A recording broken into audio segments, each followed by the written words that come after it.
নমস্কার, সবাই ভালো আছেন তো? আমি স্নেহময়। আজ আপনাদের শোনাতে এসেছি এই বছর রথযাত্রায় আমাদের পুরী ঘোরার গল্প। সকাল সকাল এসেছি একবার ছাদে, দেখুন আমার পদ্ম গাছটা কি সুন্দর হয়েছে বৃষ্টির জল পেয়ে। আর এখানে এত সুন্দর দুটো কুঁড়ি এসেছে, বেশ বড় বড়ও হয়ে গেছে। কিন্তু এই কুঁড়িটা হয়তো আমি আর ফিরে এসে দেখতে পাবো না, তখন ফুটে যাবে। কিন্তু এর পরের ফুলগুলো আমি আপনাদের সাথে অবশ্যই দেখাবো, শেয়ার করব। এবছর আমাদের টিমটা বাড়তে বাড়তে অনেকটা বড় হয়ে গেছে, 12 জন মেম্বার। ছর্দিরা গতকালই এসে গেছে, সবাই মিলে আমরা যাব। এবছর কিছু প্লাস মাইনাস হয়েছে, কয়েকজন বাদ গেছে আমাদের টিম থেকে, আবার কয়েকজন নতুন অ্যাড হয়েছে। যেমন ছর্দি, জামাইবাবু, রিমি, আবার ছর্দির ননদ নন্দাই আর তাদের মেয়ে রিমি, আর ওরা 3জন এবছর নতুন। আর এপাশ থেকে রাজা আর তাপস বাদ গেছে। এখানে বর্দি।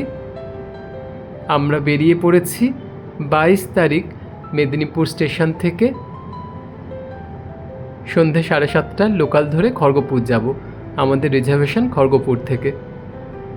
ওই যে আমাদের লোকাল 2 নম্বর প্ল্যাটফর্মে দাঁড়িয়ে রয়েছে, আমাদেরকে যেতে হবে ওই পারে।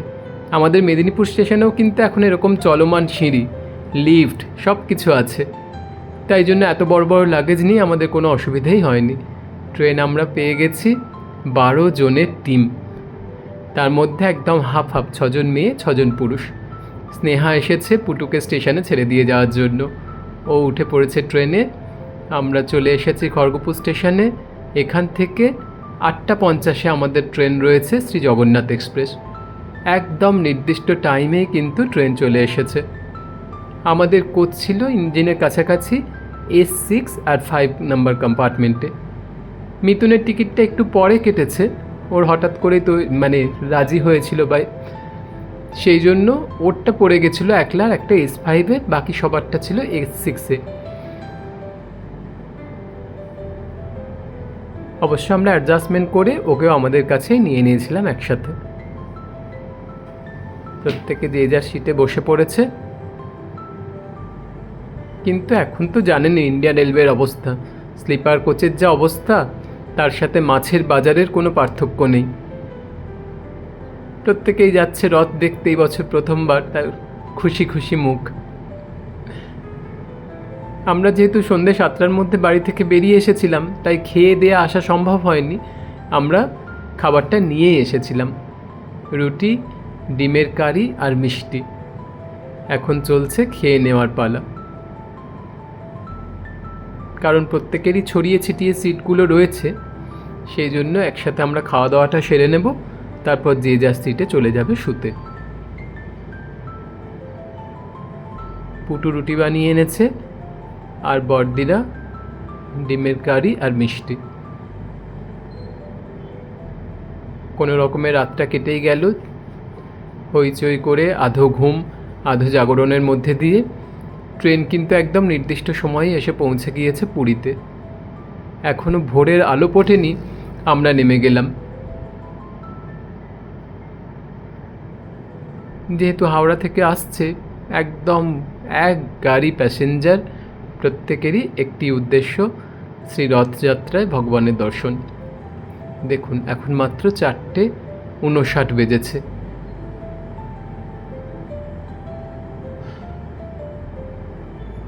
পুরী স্টেশনটাকে এই সময় এত সুন্দর করে সাজানো হয়, খুব ভালো ব্যবস্থা। এখান থেকে বেরিয়ে ডান দিক বাঁ দিক দুদিক দিয়ে বেরোনো যাচ্ছে। আমরা বাঁ দিকের রাস্তাটাই ধরছি, কারণ আমরা স্টেশনে আর অপেক্ষা করব না, এখান থেকে আমরা চলে যাব। আমরা হোটেল ঠিক করে আসিনি, আমাদের গিয়ে একটু হোটেল খুঁজে নিতে হবে। স্টেশনের বাইরেই দেখুন কি সুন্দর একটি রথ তৈরি করে রাখা হয়েছে। রথযাত্রা তো পুরীর মেন ফেস্টিভ্যাল, তো সেই জন্যই সব দিকে সুন্দর করে সাজিয়ে তোলা হয়েছে। আর ঠিক স্টেশনের মধ্যেই এর বাইরেই রয়েছে একদম অস্থায়ী হসপিটাল, প্রচুর রিজার্ভেশন কাউন্টার। আর এই হসপিটালটার পেছন দিকেও বিশাল বড় একটি জায়গা জুড়ে মানুষজনের রেস্ট নেওয়ার জায়গা, শয়ে শয়ে টয়লেট, পরিষ্কার পরিচ্ছন্ন। আমরা একটি টেম্পো ভাড়া করে নিয়েছি, যাতে আমরা প্রত্যেকে একসাথেই চলে আসতে পেরেছি। ভোরবেলায় এত সুন্দর লাগছে দেখতে, চারপাশটা সদ্য জেগে উঠছে। মানুষজন প্রাতঃভ্রমণে বেরিয়ে পড়েছেন। আর এখানে এরকম বিশাল বড় একটি পার্কিং তৈরি করা হয়েছে। আর ঠিক এখান থেকেই ডান দিকে টার্ন নিলেই চলে আসবে সেই বিখ্যাত জায়গাটি যেখান থেকে সমুদ্রকে প্রথমবার দর্শন করা যায়। সমুদ্রকে একবার দেখার জন্যই যেন এতক্ষণ মন ছটফট করছিল। সি বিচটাকেও কিন্তু খুব সুন্দর করে এখন সাজিয়ে তোলা হয়েছে। এই রথযাত্রা উপলক্ষে যেহেতু প্রচুর মানুষ এখানে আসেন, সেই জন্য প্রায় হাজার হাজার টয়লেটের ব্যবস্থা করা হয়েছে। তাছাড়া এরকম বড় বড় প্যান্ডেল তৈরি করা হয়েছে, সাংস্কৃতিক অনুষ্ঠান হয়, সন্ধেবেলায় মেলা বসে। অসম্ভব ভালো লাগছে, মনটা খুব ভালো হয়ে গেল। আবার তার সাথে সাথে একটুখানি টেনশনও রয়েছে, ঘর খুঁজতে হবে। আমরা প্রথমেই গেলাম বাঙালির সেই চিরপরিচিত ভারত সেবাশ্রম সংঘে। এই হচ্ছে স্বর্গদ্বার মোড়, আর এই সেই বিখ্যাত শ্রী চৈতন্যদেবের স্ট্যাচু। এখান থেকে ডান হাতে কয়েক পা এগিয়ে গেলেই ভারত সেবাশ্রম সংঘ। কিন্তু মিশনে গিয়ে আমাদের একটি মাত্র রুম পাওয়া গেল, প্রত্যেকের হলো না। আর আমাদের কমপক্ষে 3টি রুমের দরকার ছিল। সেই জন্য একটু ভেতর দিকে কাকাতুয়ার পিছন দিকে আমরা এই কানু ভিলা রিসর্টে 2টি এসি ডাবল বেডরুম নিয়েছিলাম। এইভাবে একটুখানি ভাগ করে করে সকলকে থাকতে হবে, একসাথে থাকা আর এবছর সেভাবে হলো না। ঘরের চিন্তাটা মিটতেই আমরা বেরিয়ে পড়লাম সমুদ্রের উদ্দেশ্যে। আর এই হলো প্রথম মন্দিরে জগন্নাথ দর্শন। সি বিচের পাশেই একটি মন্দির রয়েছে, সেখানেও জগন্নাথ দেবকে পুজো করা হচ্ছে এবং খুব সুন্দর করে সাজিয়ে রাখা হয়েছে। এখানে জগন্নাথ অবশ্য রথে চেপে বাইরে যান না, মন্দিরেই থাকেন বরাবর। আর এই রাস্তাটাই সোজা চলে যাচ্ছে একদম সি বিচে। রাস্তার দুধারে প্রচুর দোকানের পসরা, জামা কাপড় থেকে শুরু করে সব কিছু। এখানে আমরা ব্রেকফাস্টটাও করে নিলাম, যে যার পছন্দ মতন, কেউ ইডলি, কেউ দোসা, কেউ পুরি। খেয়ে দিয়ে আমরা চলে এসেছি সি বিচে। এই দোকানগুলো এখন ঘুমিয়ে রয়েছে, কিন্তু সন্ধেবেলায় এখানটার একদম পরিবেশটা বদলে যায়। তখন মেলার মতন ভিড়, কেনাকাটা সব কিছু চলতে থাকে। এখন শুধুই যারা স্নান করবেন তাদের ভিড়। সকাল সকালই কারা যেন বেরিয়ে পড়েছেন উটের পিঠে চেপে ঘুরতে। স্নান হয়তো সবাই করবে না, এই যে এখানে এরা বালি ঘাঁটছে, বাকিরা বসে রয়েছে।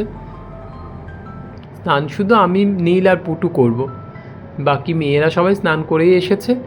ওরা কোনো রকম ওই পাটুকু ভিজিয়ে নিচ্ছে, কোমরটুকু পর্যন্ত, হয়তো গিয়ে আবার চেঞ্জ করবে। আর এখানে আমরা হাসছি, কারণ টুকাই এসেছিল স্নান করবে না বলে, কিন্তু এত জোর হঠাৎ করে একটি ঢেউ এসে গেছে যে আর নিজেকে টাল সামলাতে না পেরে পড়ে গিয়ে একদম ভিজে টিজে একাকার। সব জামা কাপড়, ঘড়ি, মোবাইল সব কিছু ভিজে লণ্ডভণ্ড। চলুন আমরাই স্নানটা সেরে নিই। এই স্নান করে উঠে তার সাথে সূর্যের আলো লেগে খানিকক্ষণ পরেই মুখ পোড়া বাঁদরের মতন আমাদের চেহারাগুলো হয়ে যাবে। কিন্তু তবুও সমুদ্রের কাছে তো বারবার আসা যায় না, তাই ছাড়াও যাবে না, তাই না? এটুকু উপভোগ তো করে নিতেই হবে। আর এবার না, প্রত্যেকবারেই সময় তো খুব বড়ই অল্প থাকে, মাত্র 3 দিন। স্নান শেষে চলে এসেছি পেট পুজো করতে। দুপুরের খাওয়া দাওয়াটা তো করতেই হবে। এখানের এই ডলফিন রেস্তোরাঁটিতে আমরা এর আগের বছরও খেয়েছিলাম, ভীষণ ভালো খাবার দাবার।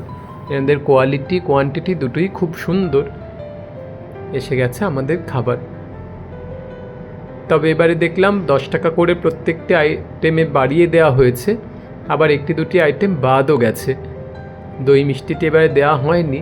এখানে একটি ভেজ থালি 130 টাকা, রুই মাছ 170 টাকা, ডিম 150 টাকা, কাতলা মাছ 200 টাকা। আমরা মাছের থালি নিয়েছিলাম 11টা, আর আমার জন্য একটা ভেজ থালি। সবাই মিলে বেশ তৃপ্তি করে খাওয়াটা গেল দুপুরবেলায়, এটাই একটা আনন্দের। সন্ধ্যাবেলায় যথারীতি আবার বেরিয়ে পড়া সি বিচে যাওয়ার জন্য। ভারত সেবাশ্রম সংঘের সামনে এই স্বর্গদ্বারের মোড়টিতে আসলে কিন্তু মনে হয় যে সত্যিই পুরীতে আছি। এই জায়গাটা এত জমজমাট, চারপাশে দোকান, কেনাকাটা, মানুষজনের চিৎকার সব কিছু মিলিয়ে মিশিয়ে বেশ একটা অন্যরকম পরিবেশ। আমরাও সব কিছু দেখতে দেখতে আস্তে আস্তে এগোচ্ছি। আর এই হলো স্বর্গদ্বার, আমাদের সকলের শেষ ডেস্টিনেশন। কাশীতে যেমন মণিকর্ণিকা, পুরীতে তেমন স্বর্গদ্বার। এখন অবশ্য স্বর্গদ্বারের ভেতরটায় ঢুকবো না, এখানে একদম ভেতরে গিয়েও দেখা যায়। দূর থেকেই আমরা প্রণাম জানিয়ে চলে যাব সি বিচে। সি বিচে তো একদম মেলা বসে গেছে, এত সুন্দর দেখতে লাগছে, চারপাশটা যে বলার নয়। আর সমুদ্রের এখন একদম অন্যরকম রূপ, সকালবেলায় যেরকম দেখেছিলাম একেবারে আলাদা। চারপাশে মানুষজন ঘুরছেন আর ক্রেতা বিক্রেতা, বড়ির চুল, ঝালমুড়ি, বাদাম ভাজা, মদন মোহন সব কিছুই পরপর বিক্রি হচ্ছে। যার যেটা পছন্দ তিনি সেটা কিনে নিচ্ছেন, দিয়ে সি বিচে পা ছড়িয়ে বসে সমুদ্রকে উপভোগ করছেন। আর এখানে দেখুন একটি কি সুন্দর স্যান্ড আর্ট বানানো হয়েছে, গণেশের মুখ, অপূর্ব সুন্দর মূর্তিটি। ওর সাথে ছবি তোলার জন্য শিল্পী একটু করে টাকা নিচ্ছেন আর সবাইকে ছবিও তুলতে দিচ্ছেন। এখানে চলছে পুরোদস্তুর কেনাকাটা, মুক্তোর মালা। এখানে মেলাটা এত ভালো বসেছে, তেমনি ভিড়ও হয়েছে প্রত্যেকটা রাইডে। আমার খুব ইচ্ছে হচ্ছিল নাগরদোল্লায় চাপার। নাগরদোল্লাটা এখানে কিন্তু খুব বড়, 100 টাকা করে টিকিট, কিন্তু এত লম্বা লাইন পড়েছে যে মনে হলো না যে আমরা একবারে চান্স পাবো। সেই জন্য ওই লম্বা লাইন দিয়ে দাঁড়িয়ে থেকে আর এনার্জিতে কুলোলো না।